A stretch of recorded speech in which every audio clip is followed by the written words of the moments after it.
The Quiet American by Greene is a perfect novel. Better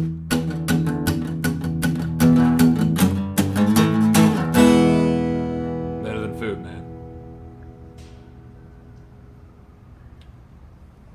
Good afternoon, everyone. Welcome to Better Than Food Book Reviews. I'm your host, Clifford Lee Sargent. Great to see you as always. Hope you're doing well. Get that coffee. You know what time it is. Haircut time. Delicious. If you enjoy these videos, please consider supporting us on Patreon. More info and link below. Thanks a bunch. How are you? Good to see you. Beautiful day here in Florida. The sun is shining on the palms, the squirrels are running on the branches. The lizards are always doing push-ups. Have you seen these lizards in Florida? They do this weird thing. They scamper around everywhere, and they do these weird push-ups to ward off predators, I assume. Anyways, ladies and gentlemen, I'd like to direct your attention to what I believe might be a perfect book. The Quiet American by the English novelist Greene. Tempo, style, wit, depth, maturity, humor, length, sincerity, truth, atmosphere, and the art of it all. The Quiet American by Greene is a perfect novel. There are very, very few of them. This is one of them. It will be one of the best books I've read this year, and it's one of the best books I've ever read. I absolutely loved it.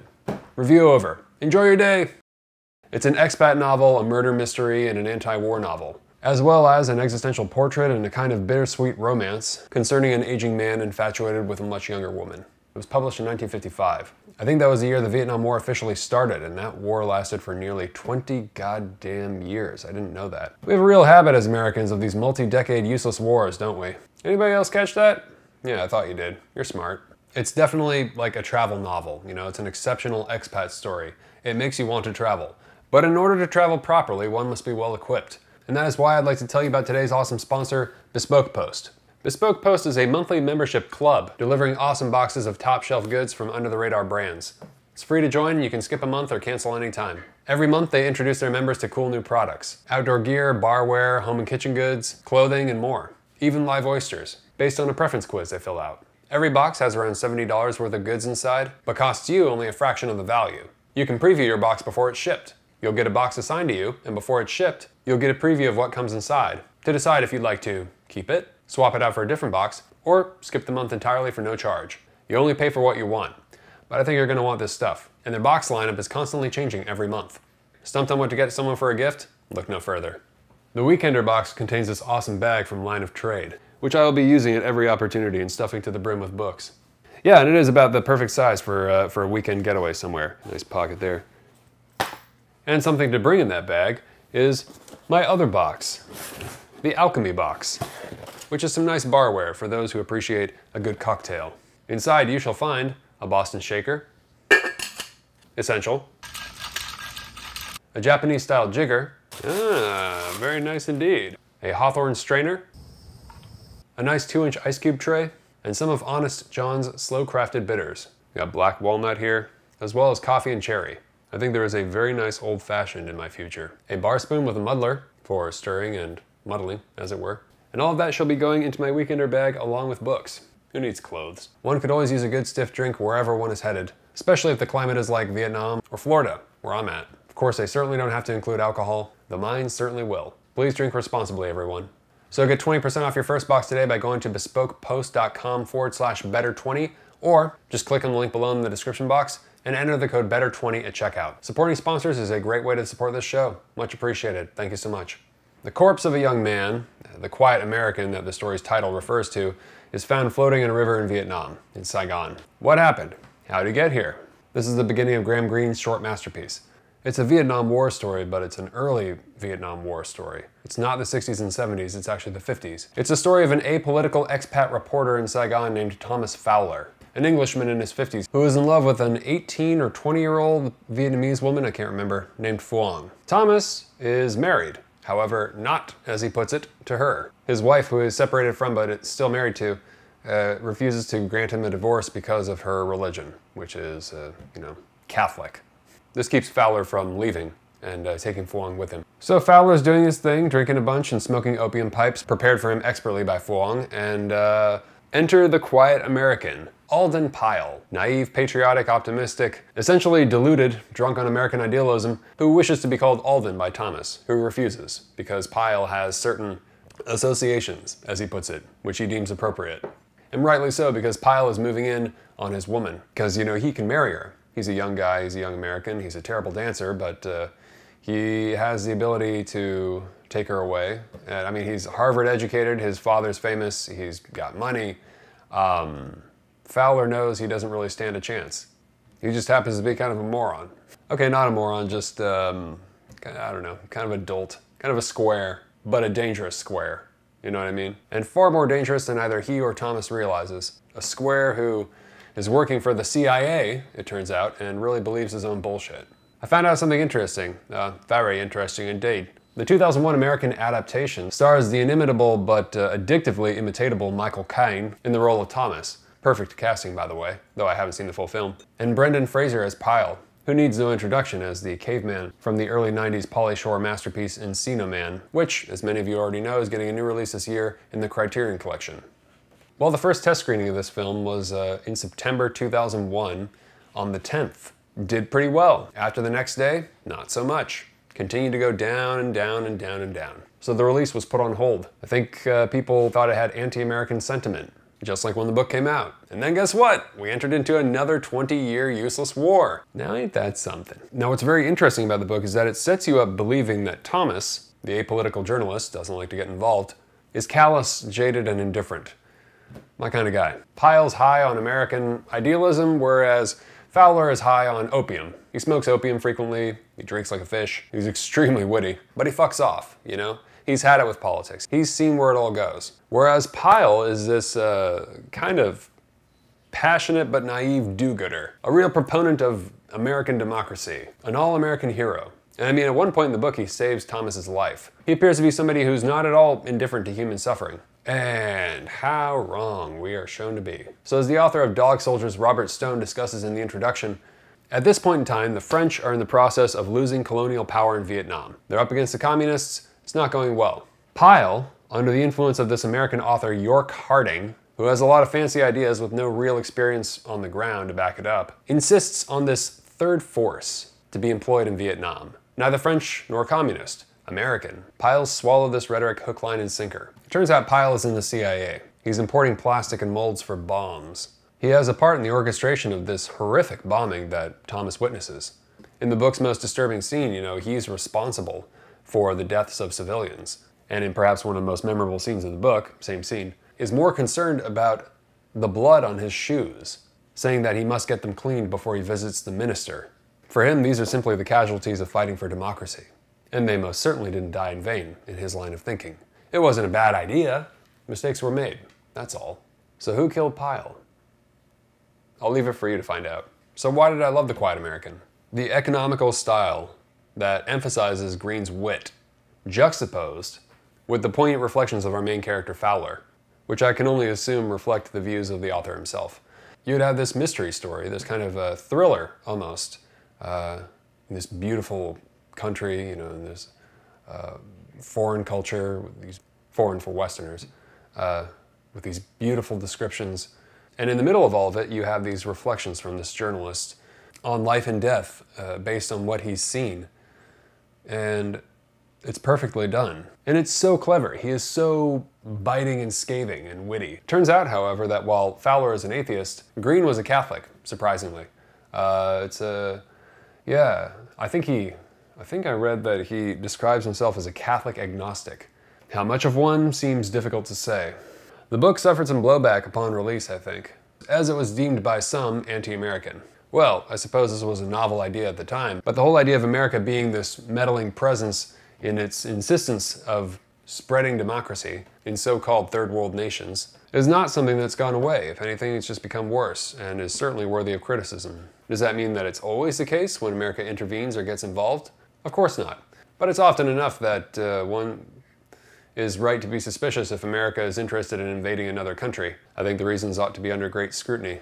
Pyle is the perfect metaphor for the bumbling catastrophe with good intentions, and Fowler is a perfect cynic to combat him. Yet, it's not so simple, right? It's not just Fowler good, Pyle bad. And here comes the ambiguity, which adds an entirely different dimension to the novel, several different dimensions. Pyle, at one point, saves Fowler's life. Much to Fowler's chagrin in the beginning, but there you have it. And there's some other stuff that occurs that makes one go, oh, wow, this is not... it's not obvious what's what. So what inevitably happens is neither good nor bad, nor right or wrong, but resides in some strange nebulous gray area, like in between, which I feel is so often the case in stories of war. But this doesn't feel at all like any other story you've read. This is a perfectly crafted tale by a master. Something most authors would kill to produce, an accomplishment worthy of trading one's everlasting soul.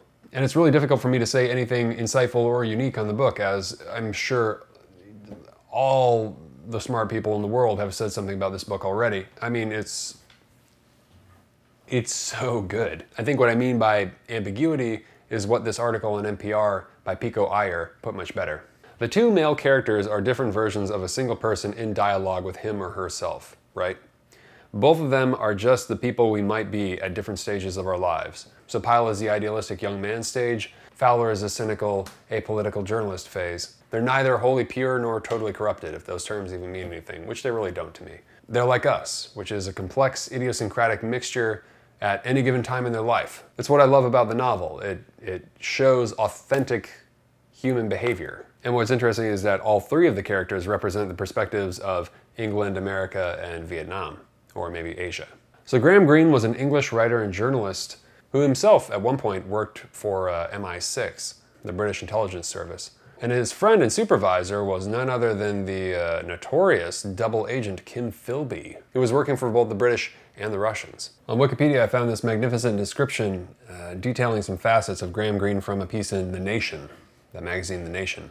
According to them, he was a stranger with no shortage of calling cards, devout Catholic, lifelong adulterer, pulpy hack, canonical novelist, self-destructive, meticulously disciplined, deliriously romantic, bitterly cynical, moral relativist, strict theologian, salon communist, closet monarchist, civilized to a stuffy fault and louche to drugged-out distraction, anti-imperialist, crusader and post-colonial parasite, self-excoriating and self-aggrandizing, just to name a few. That was a brilliant piece of writing. I'm very jealous.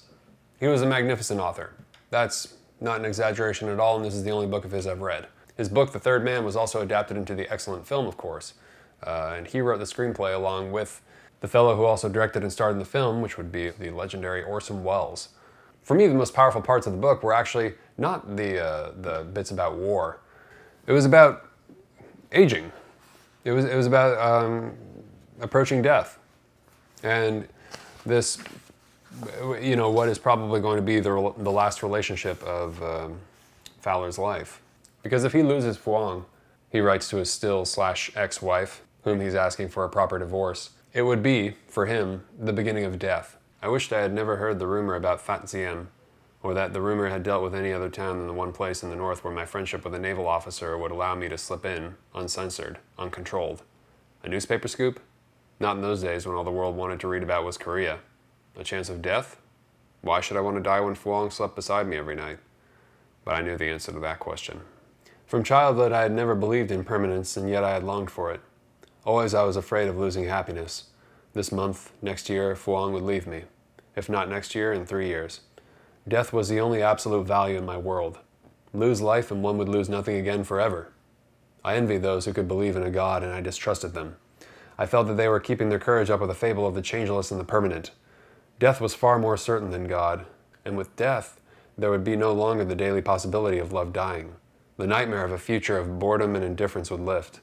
I could never have been a pacifist. To kill a man was surely to grant him an immeasurable benefit. Oh yes, people always everywhere loved their enemies. It was their friends they preserved for pain and vacuity. Man, it's almost like on the level of saline, you know, in Journey to the End of the Night. It's really, really hard-hitting shit. He doesn't hold any punches, but he does it in a way that is it's very English, it's very subtle, very like, it's not a gunshot, it's not an explosion, it's a quiet slit of the throat with a razor. There's something emotionally devastated and exhausted about Fowler. And yeah, bitter and cynical and jaded, whatever, but still charming. And there's something he loves about the people in Vietnam, the city, the culture, the drugs, and most of all, Phuong. It shines through. And for all of us who are sick to death of the world, politics, and most people, it's perfectly relatable. One says, fuck the world, I'll do my own thing, until it lands on one's doorstep. But it's not even that simple, right? Because his action isn't a political action. Or if it is, you can only say it is indirectly. His action is a personal action. It's very, very personal. Does this mean Fowler should have been more of a patriot? More of an activist, or this or that? More politically engaged and involved? Absolutely not, in my opinion. Because that's the road that leads to becoming Pyle. For those who would think that it's as simple as spreading democracy, as if it's some sort of miracle cure you can just dump out all over the world, as Michael Caine says in the film adaptation, things are more complicated than they seem. In his most selfish, evil action in the book, ironically, Fowler is heroically taking a side and standing for something, but it's indirect. It's in fact nearly unbearable for him, the repercussions of his actions. Such are the decisions made during wartime. It's a very cynical reaction to when one says, you know, one has to choose a side. There's a very famous line in the book that says one has to take sides if one is to remain human. And Fowler does take a side, but in his taking a side, he completely flips that statement on its head. I mean, it's so, there's so many, it's like a giant fuck you, right, to that statement, even though he does it. His motives are, at heart, not political. They're the personal with political repercussions. Better than food, without a doubt. So you should read it. Fans of both Heart of Darkness by Joseph Conrad and The Talented Mr. Ripley by Patricia Highsmith. And as Stone mentioned in the intro, Casablanca, which in fact I'm going to go see this weekend in the theater. First time on the big screen for me. I'm very excited. Yeah, but between Heart of Darkness, The Talented Mr. Ripley, and Casablanca, it lies somewhere between those three. Anthony Bourdain was a big fan. So what did I dislike about it? Nothing. It's one of the best books I've ever read. I mean, you gotta get a hold of this thing. It's so good. Such a solid read. And it'll take you like a weekend. It's 180 on the dot, I think. I think it's only 180, yeah, 180 on the dot. Undoubtedly one of the best things I've read. Coffee time. For those of you who are new, thank you very much for stopping by and watching. I take all of the names of the patrons on Patreon who have donated $5 or more per video to the show. I place their names in this mason jar. For every review I do, I send whoever wins a hard copy of the book I'm reviewing plus a bag of delicious coffee roasted by yours truly. And the coffee is delicious. If you'd like to help support the show, we sincerely appreciate it. Thank you. You can click on the link below and donate $5 or more per video, or go to patreon.com/books-are-better-than-food. And you can find more info about the various Patreon tiers and the rewards in the description below. Thanks a bunch. Unfortunately, international shipping is not included. Thank you very much to all the patrons, and best of luck. Okay, here we go. Oscar S. Thanks a bunch, Oscar. Really appreciate it. You're going to receive The Quiet American by Graham Greene, plus some delicious coffee, and I hope you love both. Cheers. Please subscribe if you have not already, and hit the thumbs up if you enjoy this, and always remember to bring a book wherever you go. Seriously, you never know when you're going to need that damn book. You'd be surprised. All right, take care of yourselves. Have a great night. Talk to you soon. Ciao.